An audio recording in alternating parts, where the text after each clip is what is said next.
Hello everyone, I am Saurabh Rai and in this demo video I am going to elaborate structure of atom. First of all, we need to understand what is matter. Matter is anything that takes up space and has mass. All matters is made up of atom. Atoms are the smallest entity. For example, to construct any building we need bricks. To construct any house we need bricks. So bricks is the building blocks of that houses or building. In a similar way, atoms are the building blocks of matter. Atoms are indivisible particles. Means atoms cannot be divided further. Third one is atoms are indestructible particles. According to Dalton atomic theory, atoms can neither be created nor be destroyed. If we broke this cup, its particles is going to remain somewhere on the ground or maybe on the air. Coming to the next, discovery in the field of atom. Earlier it was considered that atoms is the smallest quantity, but later it was also found that atoms contain subatomic particle which we called as neutron, proton, electron.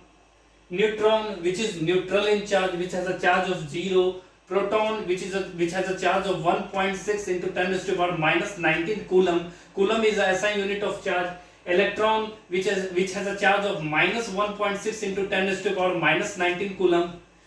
And all the masses of atom is concentrated at the center, which is called as nucleus. Structure of atom. This is the atom, and the radius of an atom is known as atomic radius. In between we find that this is a nucleus, and in nucleus we found that there is proton and neutron. Proton is positive in charge and neutron is 0 in charge or neutral in charge. Electron, which is revolving around the nucleus continuously, and this whole structure looks like a solar system. In this, nucleus act as a sun and electron act as a planet. Nucleus. In nucleus there is a proton and neutron which is equal in mass, that is 1.6 into 10 raised to the power minus 27 kg, and the masses of electron is 9.1 into 10 raised to the power minus 31 kg. Coming to the next point, who discovered neutron, who discovered proton, and who discovered electron? Sir Cadwick discovered a neutron, Sir Proton discovered Sir Goldstein discovered proton, and Sir J.J. Thomson discovered electron. Coming to the next point, different numbers related to atoms. There is some variable numbers like atomic number, mass number. What do you mean by atomic number? Atomic number is denoted by Z and mass number is denoted by A. Atomic number can be defined as the total number of electron or proton in a given element. Mass number can be defined as sum of neutron plus proton and neutron. Sum of proton and neutron in a given element. For example, we take as an example of sodium. Sodium having 11 electron, 11 proton and 12 neutron. So the atomic number would be 11 and the mass number would be 23. Coming to the next slide, that structure of atom based on 3 models. So for the first one is J.J. Thomson model, second one is Rutherford model, and the third one is Boas model. The first one, J.J. Thomson model. Coming to the next slide, J.J. Thomson model describes an atom based on, he compared with the atom as a watermelon and plum pudding model. Watermelon, he told that when we cut the watermelon into half pieces, then the majority red one region, he told that this is a positively spread nucleus and the embedded seed is known as electron. In a similar way, he took a pudding cake and cut into half pieces. The dry fruits which is embedded in the pudding cake act as an electron, and the whole one is act as a positively spread nucleus. Coming to the next observation by J.J. Thomson. An atom consists of a positively charged sphere and electrons is embedded in it. This whole region is a positive sphere or positive region and the electrons are embedded in it or stuck in it. The negative and the positive charge are equal in magnitude, so that as a whole is electrically neutral. Coming to the next, what was the drawback of J.J. Thomson model? What was the drawback of plum pudding model? Thomson attributed that the mass of an atom due to electrons and protons are evenly spread throughout the atom.